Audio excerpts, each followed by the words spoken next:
guys, welcome back to my YouTube channel. Kali ini saya akan mencoba menceritakan sebuah peristiwa atau sebuah kasus. Kasus ini tergolong sangat menyeramkan ya pada tahun 2003. Kasus ini sangat menggegerkan media Indonesia. Dia ini bernama Sumanto. Sumanto ini adalah seorang cowok. Kasusnya ini dia telah mencuri mayat manusia, terus mengkonsumsi atau memakannya. Seperti itu guys. Bagaimana cerita selengkapnya? Kita simak video ini guys. Jangan kemana-mana. Tapi sebelum nonton video ini jangan lupa di like dulu guys. Like, komen, dan share semua orang yang ada di muka bumi ini. Oke guys, let's go guys. Sumanto dilahirkan di Pelumutan di Kemangon, tepatnya di Purbalingga, Jawa Tengah, pada tanggal 3 Maret tahun 1972 dari pasangan Nuryadi Karta dan Samen. Ia merupakan anak sulung dari 5 bersaudara, masing-masing bernama Mulyati, Karyono, Mariyati, dan Mulyanto.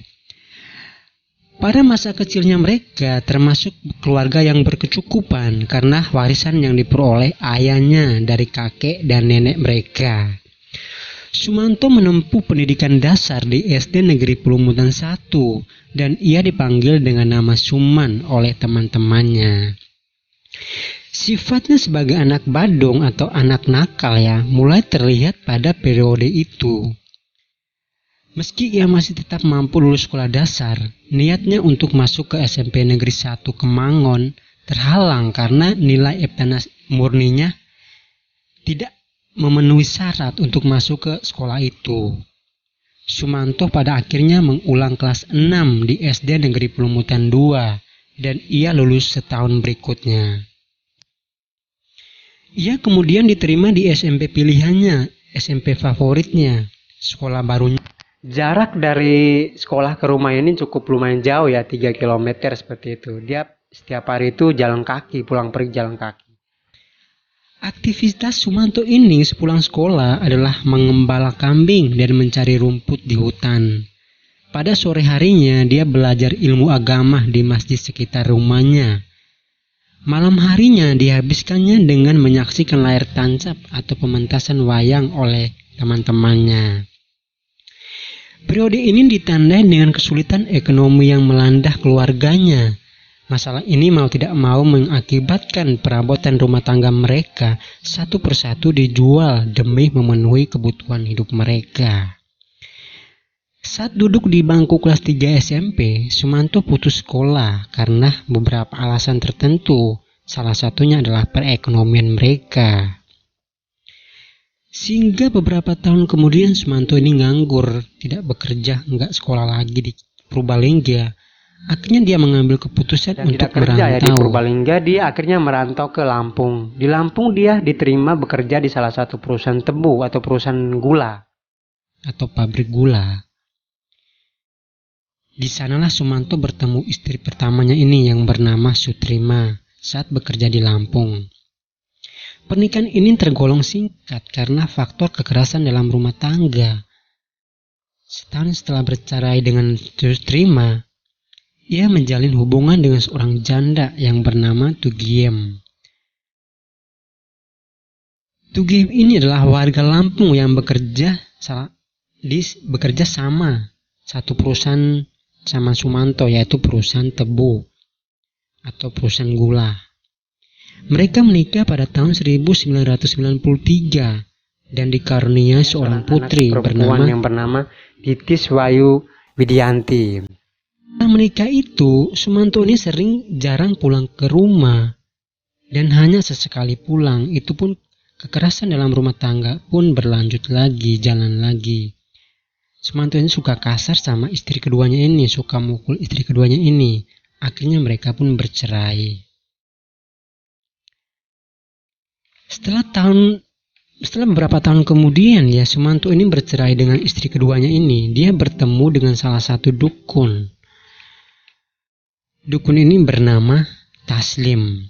Taslim ini adalah dukun yang mengajarkan Sumanto ini dengan ilmu hitam.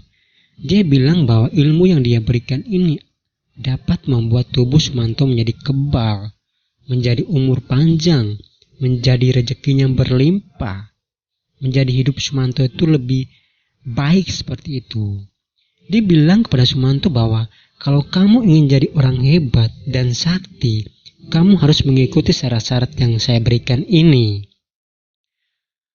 Dukun itu bilang bahwa syarat yang pertama, dia harus membunuh 7 orang dan memakannya.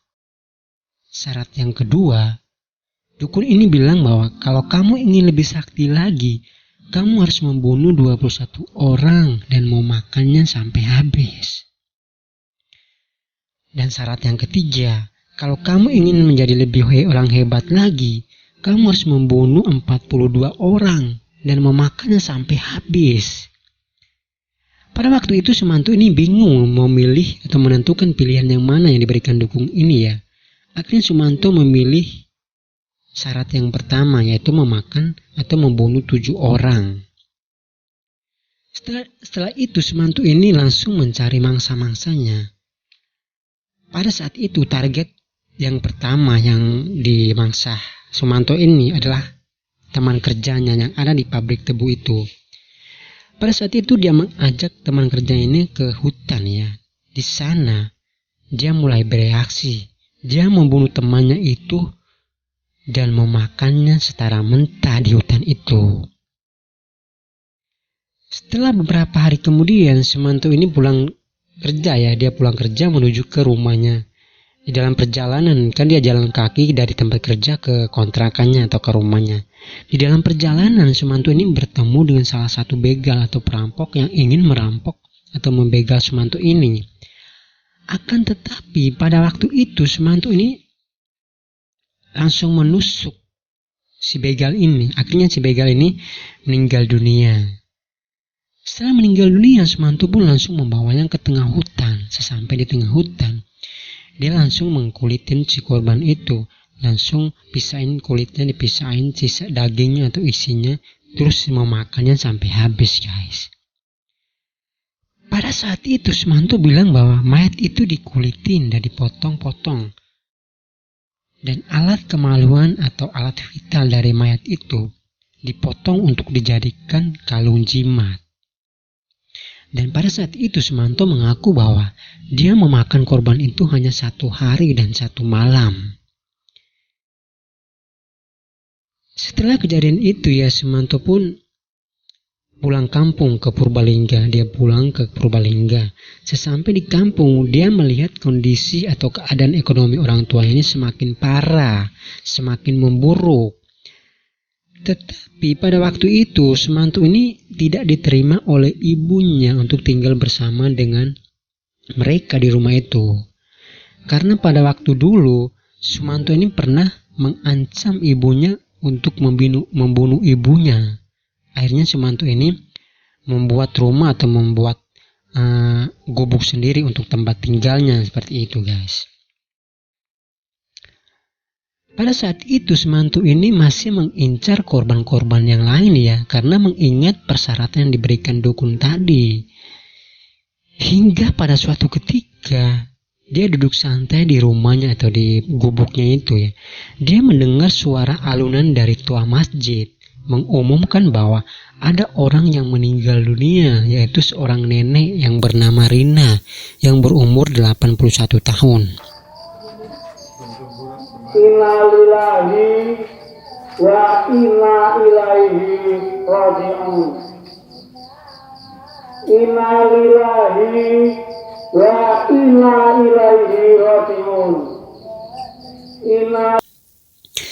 Setelah mendengar suara dari tua itu ya, Sumanto ini langsung mengincar, langsung menyusun rencana untuk mencuri atau untuk menggali mayat Mbak Rina itu menjadi korban yang ketiga seperti itu guys.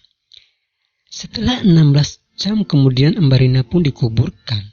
Sumanto pun bergegas ke lokasi kuburan. Sampai di sana dia menggali kuburan itu dengan tangan guys. Dia menggali terus mendapat mayat Mbak Rina itu dan langsung bungkus dengan plastik atau karung, langsung naruh di atas sepeda ontelnya dan langsung membawa ke gubuknya atau ke rumahnya. Sesampai di gubuk atau rumahnya ini, dia bingung naruh mayat Mbak Rina ini karena keburu pagi. Karena dia mencuri mayat Mbak Rina ini di subuh menjelang pagi. Akhirnya mayat Mbak Rina ini dikubur lagi di depan halaman rumah Sumanto. Keesokan harinya Sumanto ini melihat suasana sudah aman. Sudah enggak ada orang di sekitar situ. Kemudian Sumanto ini menggali lagi kuburan mayat Mbak Rina itu dan membawa masuk ke gubuknya atau ke rumahnya. Langkah pertama yang dilakukan Sumanto adalah dia memotong-motong mayat Mbak Rina itu, terus memisahkan kulit Mbak Rina itu, terus memakannya guys, memakan secara mentah. Pada waktu itu dia menyisakan 7 potong daging guys. Terus daging itu dijadiin sate. Terus sate itu dia kasih ke bapaknya. Dia bilang bahwa, "Pak, ini ada daging sate nih, Bapak mau nggak?" Pada saat itu bapaknya menerima si daging itu. Dan bapaknya nggak tahu kalau itu daging manusia guys. Akhirnya dia pun memakan. Dan setelah kejadian Mbak Rina itu, Sumanto ini menjadi orang yang sensitif kepada orang-orang yang mendekat dia atau mendekat rumahnya. Dia merasa ketakutan sendiri kalau perbuatan itu ketahuan sama orang-orang situ, warga-warga sekitar situ. Hingga 2 hari kemudian setelah penguburan Mbak Rina itu ya, ada warga melihat kubur Mbak Rina itu sudah bolong atau sudah tidak ada lagi mayat Mbak Rina di situ. Kemudian warga ini pun langsung melaporkan ke pihak kepolisian. Mendengar laporan dari warga itu, polisi pun langsung ke TKP untuk melakukan penyelidikan siapa yang mencuri mayat Mbak Rina itu untuk mencari bukti atau fakta siapa yang mencuri mayat Mbak Rina itu.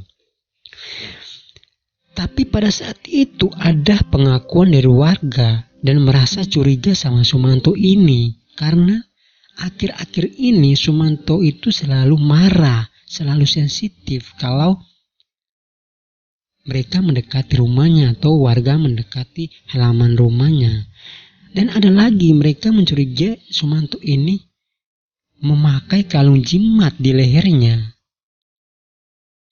Akhirnya pihak kepolisi pun langsung menuju ke rumah Sumanto untuk melakukan penyelidikan lanjutan.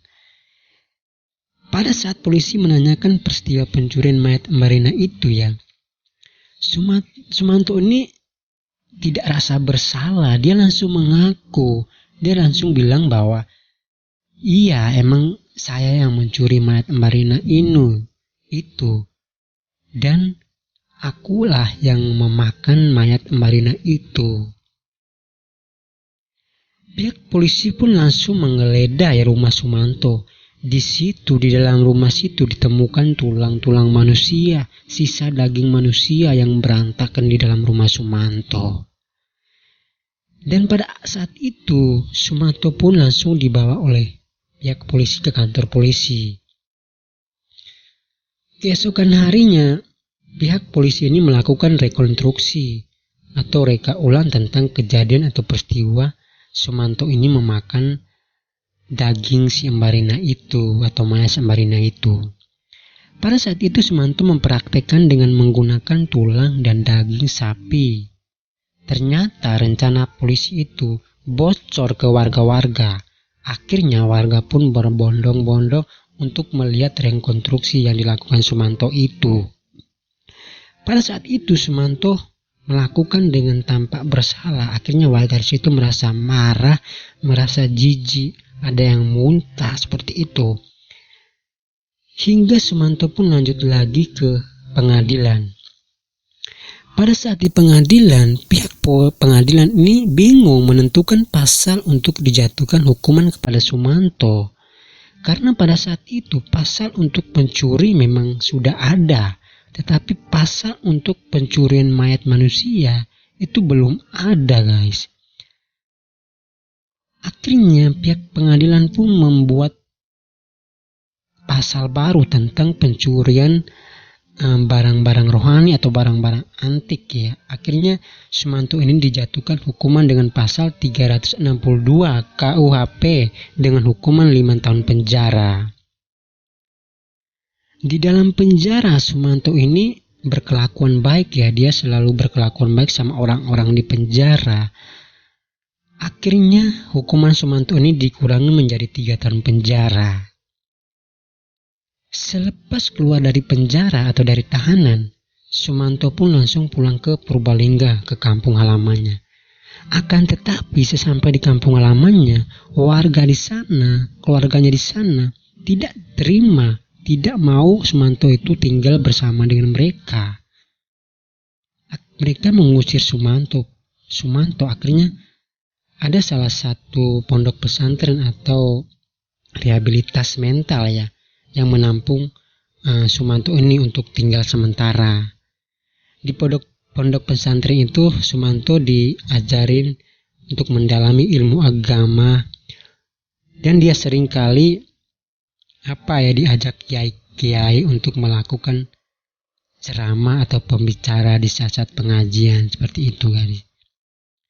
Jadi kabar tentang Sumanto sampai sekarang itu udah berapa tahun ya, udah 17 tahun atau 16 tahun sekarang Sumanto udah berubah total, udah kembali ke orang baik seperti itu guys. Dia selalu melakukan hal-hal yang baik, sudah serta berdakwah.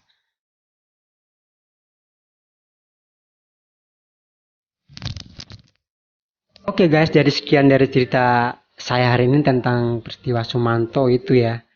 Jadi kita mengambil hikmah dari cerita ini bahwa mungkin Sumanto ini berbuat keji ya, berbuat peristiwa yang menyeramkan. Tetapi di balik peristiwa itu kita mengambil sebuah hikmah bahwa mungkin karena tekanan ekonomi pada waktu itu akhirnya Sumanto mengambil keputusan untuk memakan daging manusia. Mungkin seperti itu. Mungkin sekian dulu cerita dari saya dan terima kasih guys.